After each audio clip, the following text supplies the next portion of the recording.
The Yu-Gi-Oh! TCG is one of the most expensive card games to play, but with websites like Nikijo Collectibles, Cherry Collectibles, and Australian Yu-Gi-Oh! Auctions, most of the cards you need are only one mouse click away.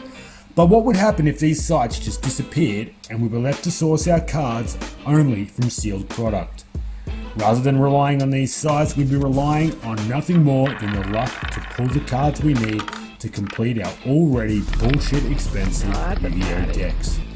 Over the coming weeks and months, starting with nothing more than 3 structure decks and a budget of $60 a week, I am going to build a competitive Yu-Gi-Oh! Deck with the goal of reaching the Oceanic World Championship qualifying event. Stick around to see me waste hundreds of dollars, open a ton of sealed product, and hopefully kick a few butts along the way. This is sealed only Yu-Gi-Oh! The Shaddoll Showdown.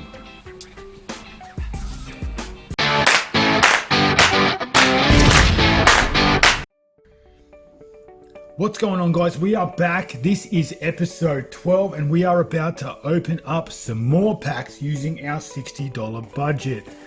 Once again, we are still trying to hunt down that Verte Anaconda, so I have another box of Duel Overload. I'm going to spend some time before I prep the next episode to have a look at just how many boxes of this we've opened to really determine how bad my luck has been opening this set.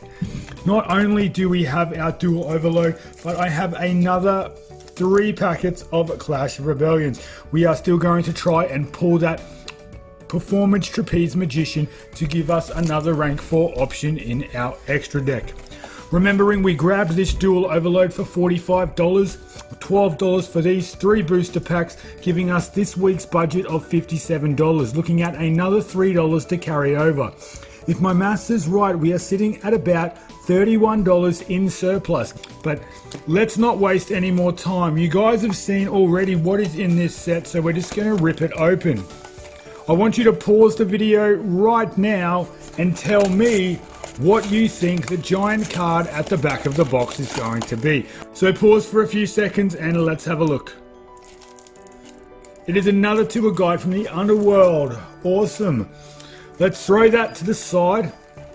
Remembering last week's episode, we finally saw it in permanence, so we're seeing a few cards that we haven't seen just yet. Maybe this is the week for that Anaconda.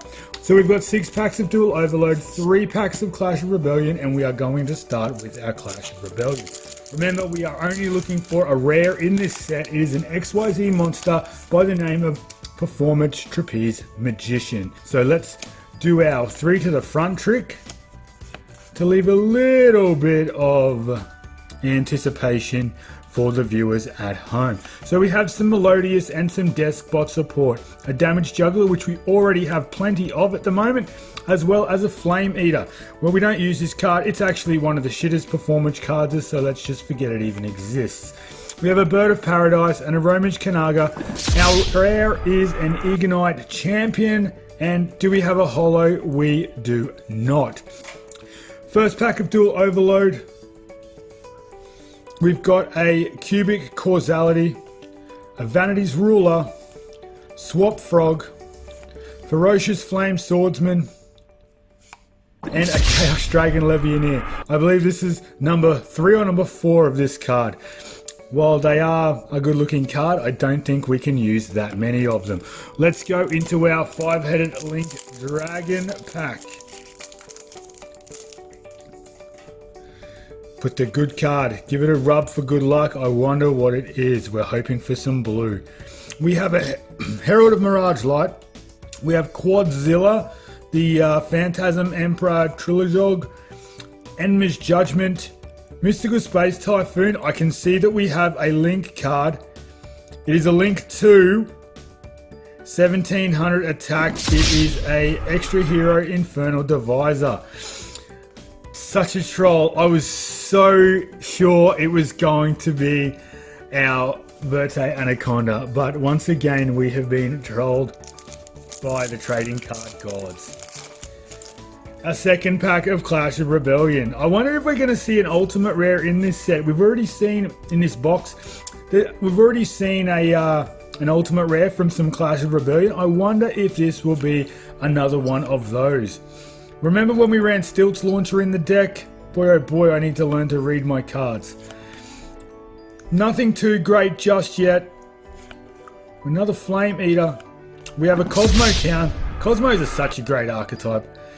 And we have an Ignite Gallant once again. Let's open up our Cyber Dragon Infinity. I'm starting to sweat a little bit here. We've opened so much Dual Overload to not pull one Verte Anaconda. I'm getting a little bit worried, guys. Hit that like button to give me all of those lucky vibes, yeah?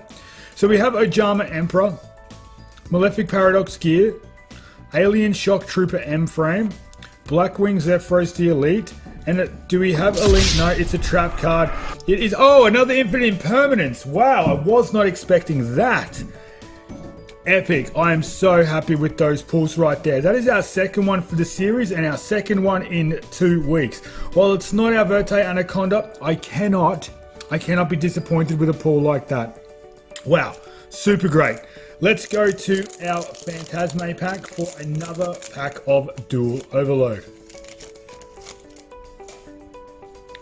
Starting off with our Super Vehicroid Stealth Union.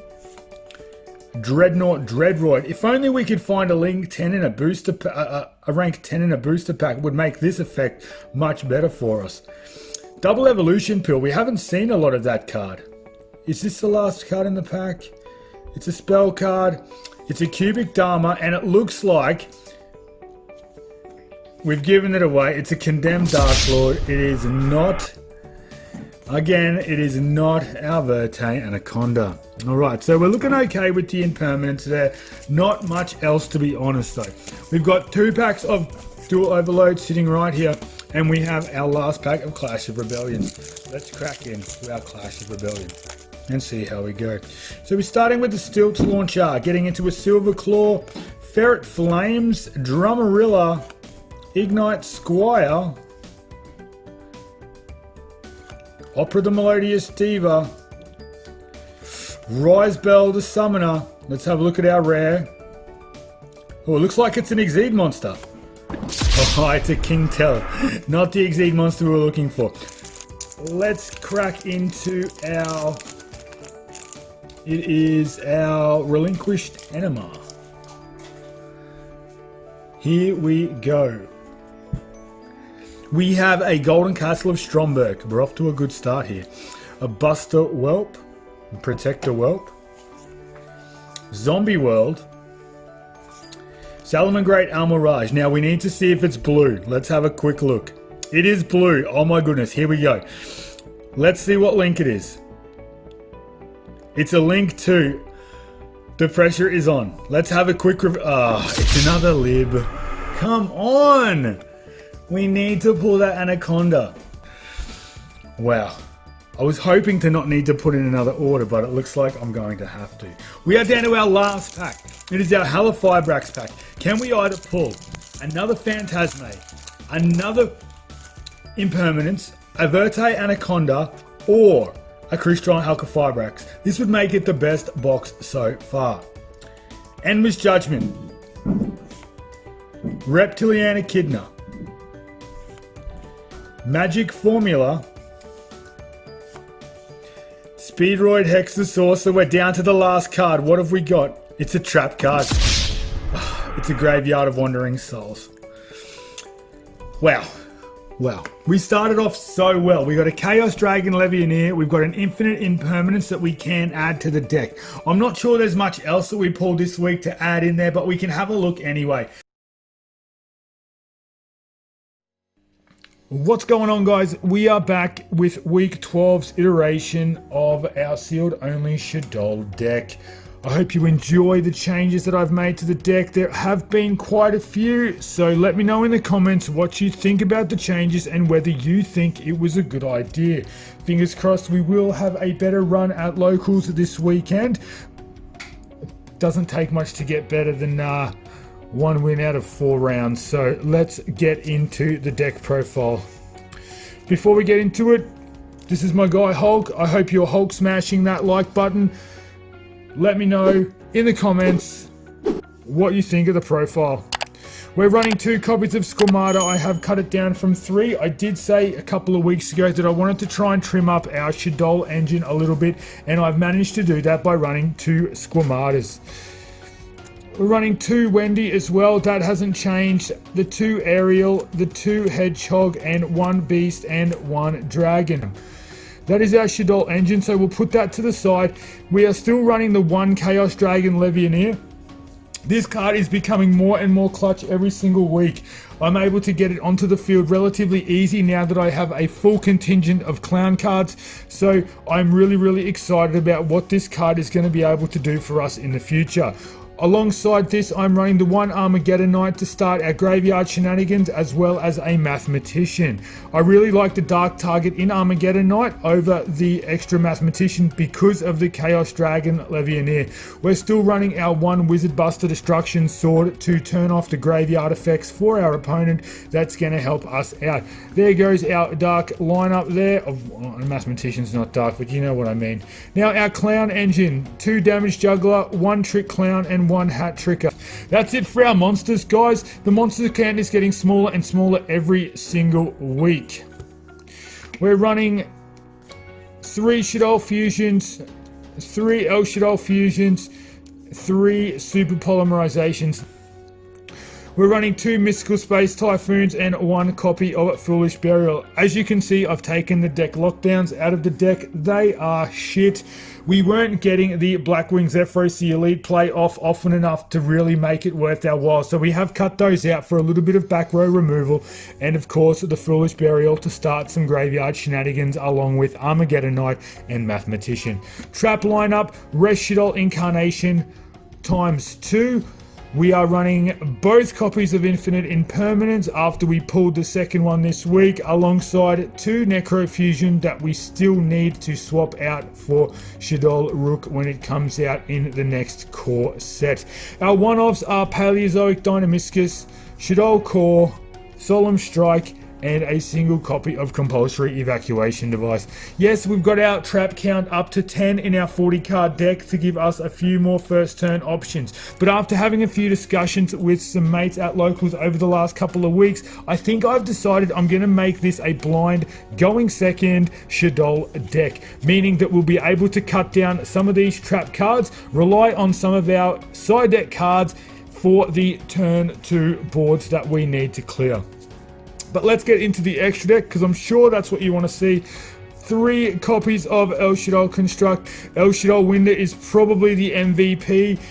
If we can attach our Wizard Buster to this card, we can do some significant damage. Not being able to be destroyed by card effects makes this card absolutely busted. We're playing 2 copies of Naelshaddoll App Cologne. Every single week this card becomes a little bit better. Being able to turn off field spells, trap cards, anything of the like that we need to see, we usually use App Cologne to do that, and it does a really good job. The Shekinaga we haven't used that much, nor have we used Grista that much. Our Exceed monsters are Dingirsu, Orcus of the Evening Star, which we haven't made yet, and of course Die Gusto Emerald, being able to shuffle some of our resources back into the deck and give us a free draw. Our Link monsters, we are still running the copy of Almirage, Bajinki Ahishima, Shaddoll Construct in the common not L form, and of course our Union Carrier for our Wizard Buster plays. That is our extra deck for week 12.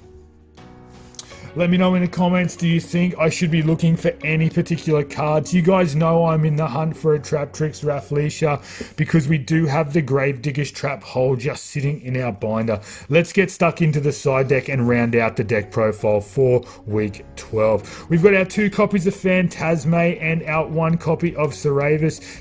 We're still running our Kaiju package. We have the 4 Kaijus and of course our 1 copy of Kaiju Interrupted Slumber. We're running our triple twin twisters for a little bit of back row removal. If we do come across those heavy back row decks, we can easily side out our MSTs from the main and put in our twin twisters just to get double the value out of those cards. We're playing the single Hollow Giants. It's not doing too bad, but we haven't needed it yet. And of course rounding out with our triple Lost Winds. Lost Wind is of course, I think it's probably my favorite card in the side deck. Definitely good going first. If we're told that we need to go first, it'll help us negate some of those opponents' extra deck monsters or special summon monsters. Well, that is it for the week 12 deck profile, guys. Let me know in the comments the changes you would like to make. Do you think I should make this into a going second deck? I've got some good theory behind it, some reasoning from my mate that I was talking to last week, and I think it's a really good idea. So hold out for episode 13 and we'll see if we can turn it into a going second deck. But for now, let's play some Yu-Gi-Oh! I'm taking it to locals. Let's see how we run. It is week 12 duel time, and I hope you're enjoying this week's music soundtrack. Round 1 was up against DDDs, and he started with a couple of back row cards and of course his rank 6 negation card. I didn't have a lot of options. All I could do was normal summon my damage juggler and special summon my hat tricker because there were 2 monsters on the field. I set 1 back row card, can't do any attacks, so set 1 and pass it back to him. He goes into his Link 2 card, and I have to strike that, otherwise he's going to gain too much advantage and it's basically going to be show's over. What he does then is goes into the DD Kepler Well, doing some more searching and going in and then fusing from his hand using DD Swirl Slime. After that it was all over. I had no back row and could not do a thing. I scooped him up and said let's go to game 2. I had to set 2 cards and pass turn. The hands I was getting in this game was absolutely shit. I was able to discard a card and use Twin Twister's effect to destroy his back row after he activated one of the pendulum monsters. It wasn't enough though. He was able to fuse out of his hand using DD Swirl Slime and another material. Doing some special summoning here, he goes into Savant Thomas, one of his synchros. I used the Compulse to send back the synchro, but he's still able to attack for some damage using Thomas the Savant. I set 1 card, set 2 more back row, and I can't do too much, so I pass it back to him. I have to read some cards, but I know I'm in a little bit of trouble again here. Searching through his deck, he grabs another normal summon out. He's able to go into a Link monster to bring out the Gilgamesh once again. This time I've got no answer. And that's it, it's all over. He does so much damage and we have to go into round 2 with 1 defeat. I do have to apologise for the glare in some of this imaging. I didn't have the lighting in the best situation, but I do understand that and it will be alleviated for next week's duels. This one was up against Dark Magician. I finally found some of the cards that I need in my deck. I've got a Mathematician, a Trick Clown, a Naelshaddoll Construct, and 1 set face down. I'm having the time of my life here, actually able to do something. I split my opponent's deck. He used Pot of Desires and tried to special summon the Tricky. Unbeknownst to him, he didn't quite understand the effect of Pot of Desires restricting the special summons on the same turn. He passed it back to me without leaving too much in play, so I'm able to special summon another construct, do some drawing for Beast, and go into my Union Carrier. I special summon the Chaos Dragon Levianeer. I send a card back to his hand. I use Union Carrier's effect shortly after to attach Wizard Buster, and it's time to start attacking for game. After that, it's game over, we win, and it's time for game 2. The set 3 cards and pass is becoming extremely popular with this deck. I really need to find a way to get around it, although he was only able to set 1 card as well. I was able to flip summon up my Wendi so I could special summon my Shaddoll Beast face down. I'm able to start making some plays now, going into some of my fusion monsters, using the graveyard effects to actually start getting the ball rolling. He goes into some attacks, makes some attacks. I get to draw a couple of cards, discarding 1 to start actually making some advantage on my side. I use a Twin Twister. I think that was the Shaddoll Fusion. I actually used the Shaddoll Fusion to go into another copy of Naelshaddoll Construct. I'm in really good spirits here. I'm really at an advantage and I'm looking at actually pushing through to really do some significant damage. I go into my battle phase, do some attacking. I go into another copy of Naelshaddoll Construct, start destroying his board and mounting more pressure. The amount of times Chaos Dragon Levianeer came in handy this weekend was absolutely brutal for the opponent. The third round was up against Maxwell and his 3-axis combo deck. He played a lot of BA cards, but there were also a lot of other level 3 monsters. Doesn't play a lot of spells or traps, so Denko Sekka was definitely great to see in his hand. He was able to get some significant advantage off of that early on. But once again, as you can see on my side of the field, I set a monster, set some back row, had to pass turn. Lucky enough, I was able to super poly away his Cherubini to go into my window, slowing down his ability to special summon. He attacks into my card just to try and get Winder off the field using the Farfa effect. He does a little bit more summoning, but can't do a lot, so he has to pass it back to me and let me start playing. That means Winder is going to come back to my side of the field, restricting the amount of special summoning that Maxwell's able to do. Not before Maxwell goes into a Dante, though, detaches 1 to mill 3 to add a little bit more advantage, but as you can see, his mills were absolutely rubbish.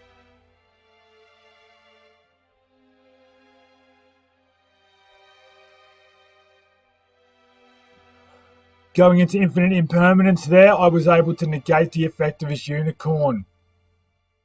Moving through, trying to gain some advantage, but unable to do that directly. He lets me bring Winder back to my side of the field. I'm able to go straight into an Naelshaddoll construct using materials from my deck, so I don't have to use what's left in my hand or my Winder that's on the field.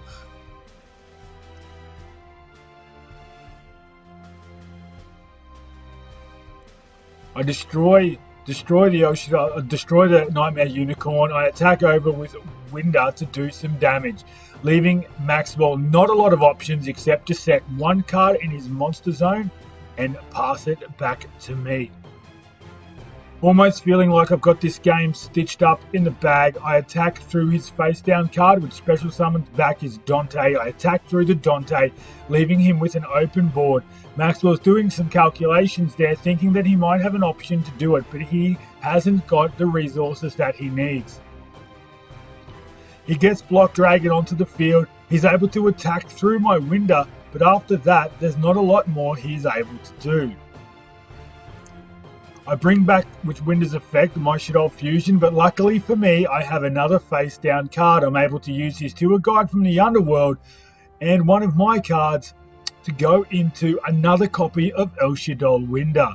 I really got lucky with those super polys in this game. Was able to see it twice. Still going through game 1. This was absolutely a brutal game. It took so long to play out, and it was a great match to play in.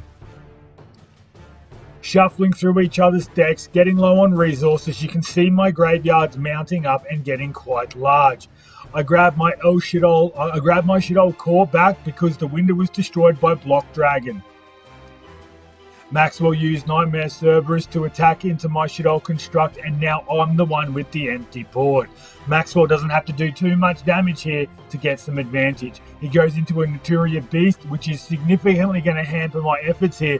Whatever am I going to do to try and stop that? We know Shaddolls are extremely hurt by a card that negates spell cards. Those monsters aren't exactly big enough to do a lot of damage without the fusion monsters on the field.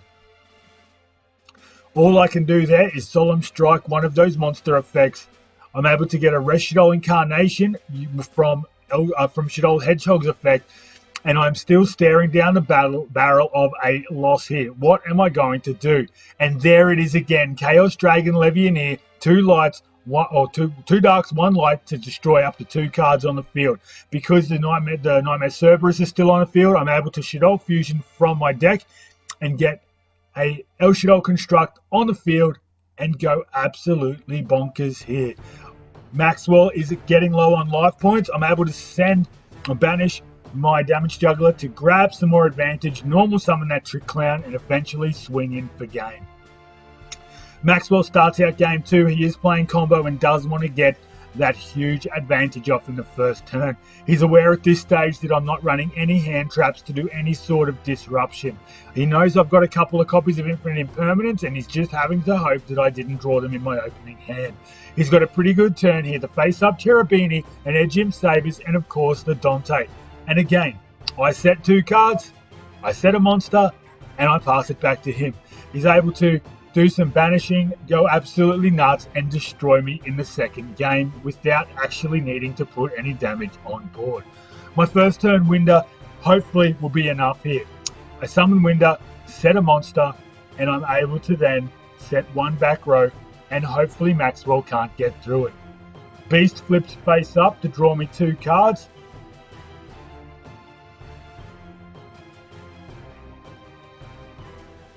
Hedgehog searches me a card. I'm able to go into Union Carrier. I open up the Buster Lock, or the Wizard Buster Lock, and he's not allowed, well, he can't actually activate any effects from his graveyard now.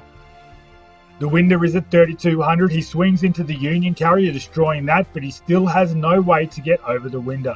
I normal summon the Squamata, destroy his monsters, and then swing in for a little bit more damage. He goes into Tour Guide for the Underworld after he draws, and he special summons an Edgim Sabers. He's got 6 levels on the field. You can't do anything else. Time gets called, and that's the game. Round 4 was up against Cameron. Cameron, if you're watching this, thank you so much for this duel, my man. We always have a pretty good mirror match. The Invoke Shaddoll strategy has been the bane of my existence, just like Salamangreats has.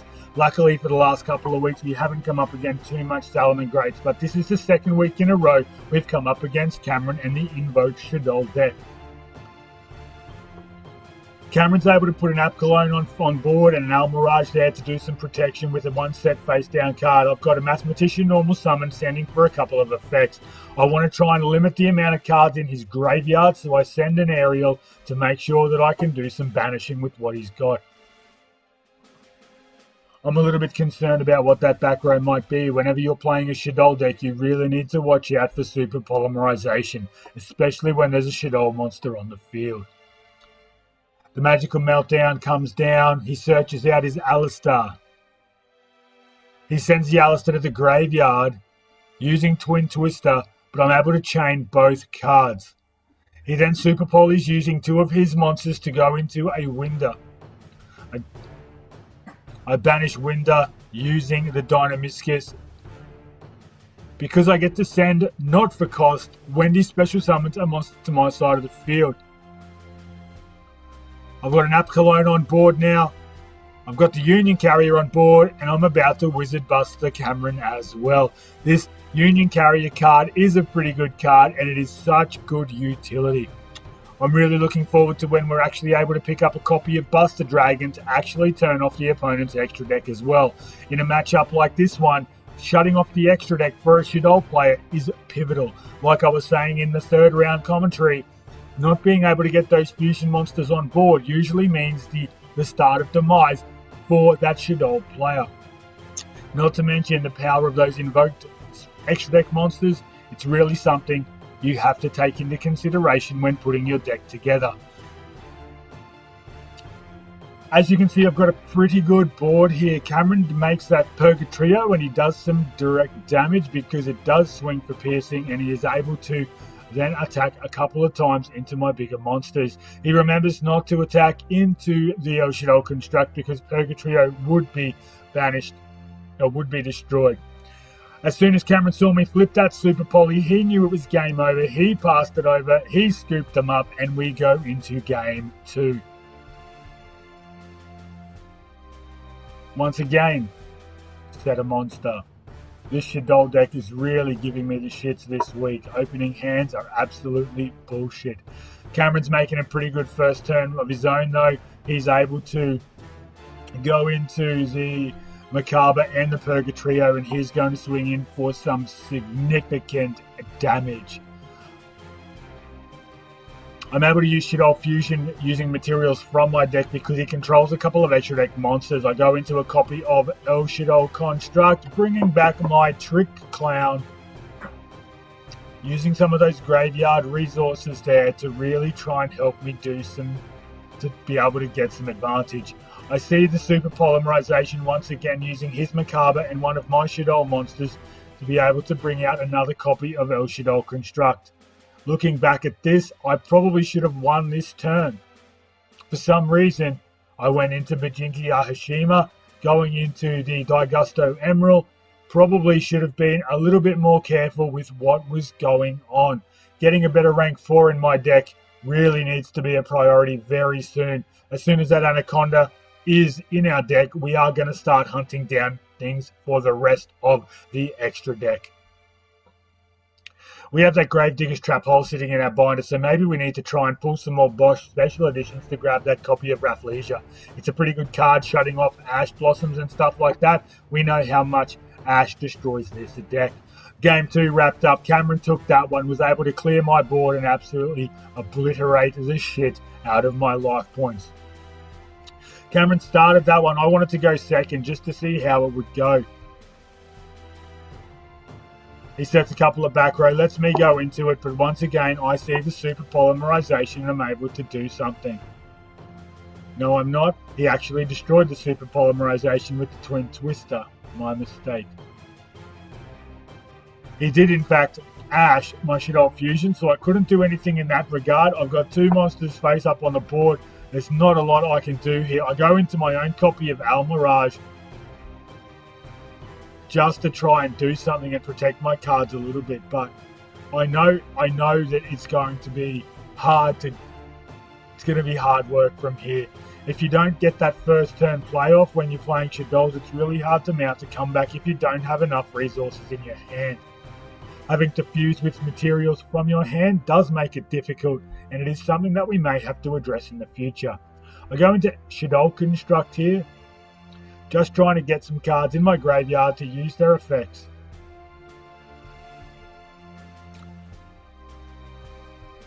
I use Beast Effect to grab a few more cards just to try and see my deck a little bit more. I can't quite see what I discarded there, but I am able here to go into a copy of Shaddoll Construct. He drops the Ghost Sister Spooky Dogwood. I try and get rid of his card with one of my Kaijus. I attack into the Kaiju, destroying it. Left with no monsters on the field. Cameron has an Naelshaddoll Construct, and he does all the damage that he needs. The next day. Every time I sit down to do one of these recaps, I look forward to the time I can say we had an amazing week of duels. While the pools got a little bit better this week, we still did not see our Verte Anaconda. We managed to grab an infinite impermanence in our dual overload box, but nothing else to add to the deck. The infinite impermanence did come in handy a couple of times, but it's still not enough to push the deck to the limits that it needs to be at. Episode 12's duels, understandably, was similar to last week's. While we did manage a 2-win, 2-loss record, it still leaves a lot to be desired in terms of the deck's performance. We need that Anaconda, and we need it now. Let's go through the duels. Round 1 was up against DDD. Now, I haven't seen this deck perform since the revision of the Master Rule. It can do some damage. It didn't help that I bricked most of the games and my Shaddoll Fusion got Ash Blossomed, but the guy I played, Dom, was actually able to put some pretty decent damage on board and just swing into my lackluster defenses and get over me in 2 quick games. Yeah, I'm not a fan of that deck. It can spit out monsters and use its resources quite well. Round 2 was up against Dark Magician. Even while we didn't see the Dark Magician come out, the guy playing it was a bit of an anime fan. Not the strongest player in terms of knowing a deck's playability and how to utilize a deck properly. He was playing about 55 cards, so we had a good chat after the duel, and we tried to streamline his deck a little bit, and I'm hoping that that was able to help him out. I did get the 2-0 win there, and I was quite happy to be going 1-1 into the third round. The third round was up against Maxwell. Maxwell, mate, I always love playing duels against you. Playing his 3-axis BA combo deck in, I wasn't sure what to expect. It was a pile of hot garbage, but that hot garbage was really able to do some damage. I was lucky enough to walk away with the first game quite well. So glad that I top decked the Chaos Dragon Levianeer. Maxwell went in and got the second game that we played, and we did go into the tiebreaker where I was able to come away with the win. I thought that maybe that kind of win would give me some really good momentum going into the fourth round where we came up against Cameron. Now, I've spoken about playing Cameron before. We played in, I think it was episode 11, in the third or fourth round as well. He still played his invoked Shaddoll deck, and he again is getting better and better every single week piloting that deck.